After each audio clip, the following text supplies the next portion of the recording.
Nasionalisme. Kita selalu dengar perkataan ni kan? Malah, mungkin kita sendiri merasanya. Tapi, pernah tak kita berhenti sejenak dan fikir, dari mana sebenarnya datang idea ni?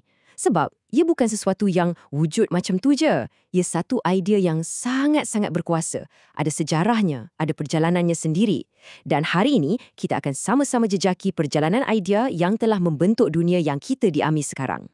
Jadi, persoalan utamanya, dari mana datangnya semangat cinta pada negara ni?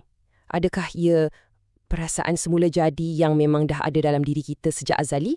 Atau ia sebenarnya sesuatu yang perlu dibina, diperjualkan dan dipupuk dari zaman ke zaman? Itulah persoalan besar yang akan kita cuba rungkai sama-sama. Okey, sebelum kita kembara lebih jauh, kita kena mulakan dengan yang paling asas. Benda pertama sekali kan? Jadi, apa sebenarnya yang kita maksudkan bila kita sebut nasionalisme? Jom kita tengok definisinya. Senang cerita, nasionalisme ni ialah perasaan cinta yang mendalam terhadap bangsa dan negara kita.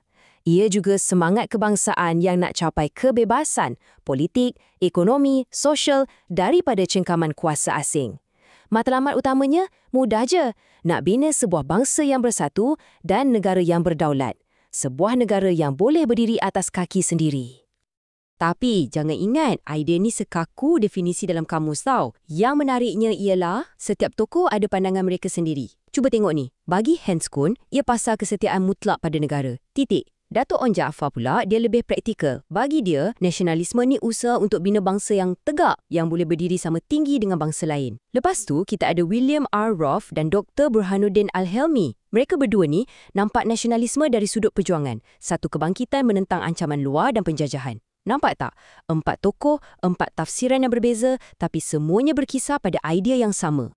Jadi, dari mana datangnya api nasionalisme moden ni?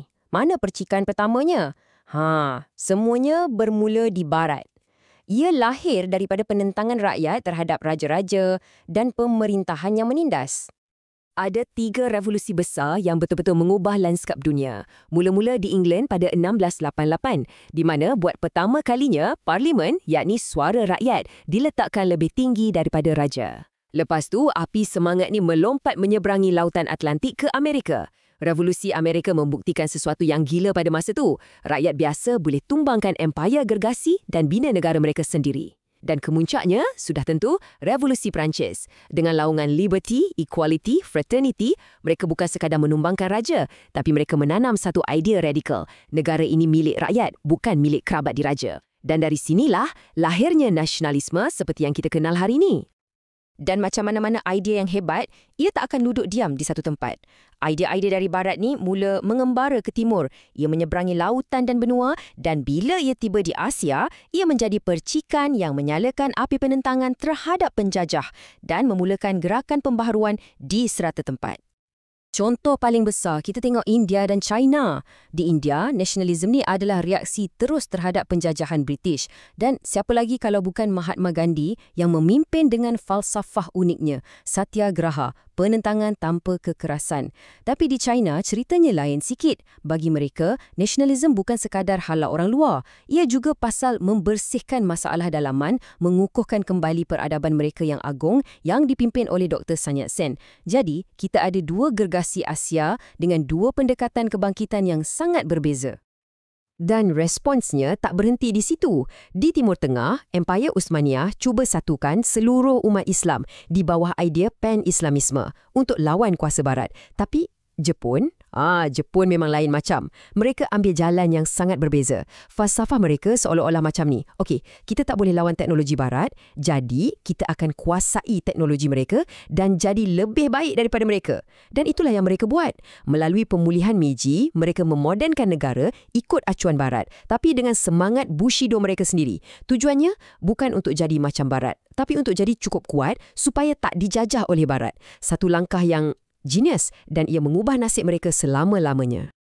Baiklah, dari riak-riak kecil di China, India dan Jepun, idea ni akhirnya mengumpul kekuatan dan menjadi satu gelombang besar yang melanda seluruh Asia Tenggara.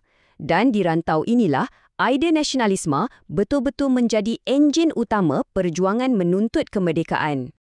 Dan kalau kita lihat di seluruh rantau kita, ceritanya hampir sama tapi dengan watak dan jalan cerita yang berbeza. Di Filipina, ia bermula dengan pena Jose Rizal tapi berakhir dengan pedang Andres Bonifacio. Di Burma pula, ia adalah gabungan tiga kuasa, Sami Buddha, golongan pelajar yang menggelar diri mereka Takin dan para petani. Di Indonesia pula, peciknya datang daripada perjuangan R.A. Kartini untuk pendidikan wanita dan apinya disatukan oleh Soekarno melalui laungan keramat Sumpah Pemuda. Vietnam, perjuangan menentang Perancis yang dipimpin oleh Ho Chi Minh. Caranya mungkin berbeza, tapi matlamatnya semua sama. Satu perkataan, merdeka.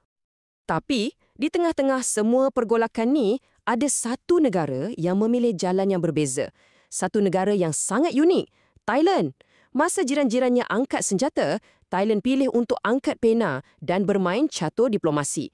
Raja-raja mereka, terutamanya Raja Mongkut dan Raja Chulalongkorn, sangat bijak.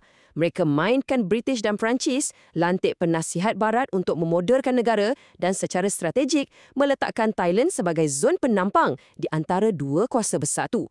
Hasilnya, luar biasa. Thailand menjadi satu-satunya negara di Asia Tenggara yang tak pernah dijajah secara rasmi. Setelah mengelilingi dunia, dari Eropah ke Asia, akhirnya arus perubahan ini tiba di pesisiran pantai kita. Gelombang nasionalisme ini akhirnya sampai ke tanah air dan disinilah ia mula membentuk acuan kesedaran kebangsaan kita yang tersendiri.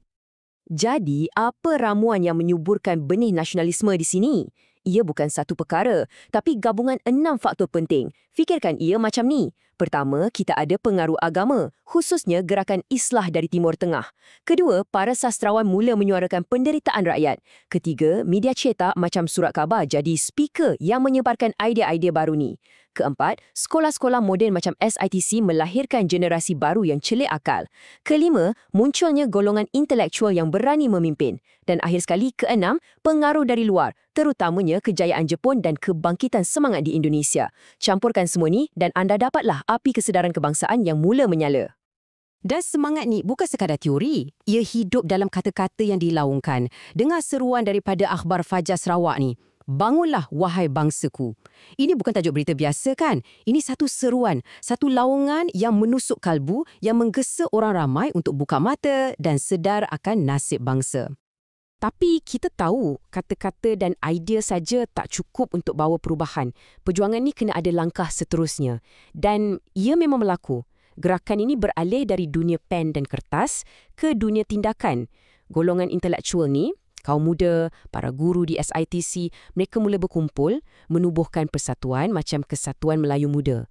Apa yang dulunya cuma perbincangan di kedai kopi, kini telah menjadi satu gerakan yang tersusun dengan matlamat yang jelas. Ini adalah evolusi yang sangat-sangat penting.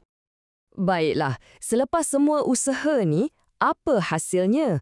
Sebelum dunia dilanda Perang Dunia Kedua, adakah gerakan awal nasionalisme ni meninggalkan sebarang kesan? Jawapannya, ya. Mungkin perubahannya tak berlaku dalam sekelip mata, tapi legasinya nyata dan kita boleh nampak kesannya dalam banyak aspek kehidupan. Kita ambil contoh dari segi politik. Perubahannya mungkin nampak perlahan, tapi ia sangat bermakna. Cuba tengok nombor ni. Pada tahun 1930, hanya ada 7 orang Melayu dalam Perkhidmatan Awam Malaya. 7 tahun kemudian, pada 1937, jumlahnya meningkat kepada 20. Mungkin anda fikir, alah 20 orang je. Tapi ini bukan soal jumlah. Ini soal simbol. Ia menunjukkan yang pintu pentadbiran negara yang dulunya tertutup rapat, kini mula terbuka, walaupun sedikit demi sedikit. Dan kesannya bukan dalam politik je. Ia merebak ke dalam masyarakat. Semangat untuk berniaga dan berdiri di atas kaki sendiri mula bercambah, digerakkan oleh kaum muda. Kesedaran tentang betapa pentingnya pendidikan tinggi untuk semua mula meningkat. Dan, ini sangat penting, perjuangan untuk hak dan pendidikan kaum wanita mula bergema, dipimpin oleh tokoh-tokoh luar biasa seperti Ibu Zain melalui majalah Bulan Melayu. Jadi, perubahan tu berlaku di mana-mana, di peringkat akar umbi. Jadi, inilah dia perjalanan sebuah idea. Bermula sebagai satu percikan di barat, ia mengembara merentasi dunia, berubah bentuk di setiap tempat yang disinggahinya, dan akhirnya menjadi gelombang yang membina negara bangsa dan melukis sempadan peta yang kita lihat hari ini. Perjalanan yang jauh kan? Jadi, soalan terakhir untuk anda, setelah kita lihat sejarahnya, bagaimana idea yang sama ini idea nasionalisme masih lagi membentuk siapa diri anda, masyarakat kita dan dunia yang anda diami pada hari ini? Satu soalan untuk kita renungkan bersama.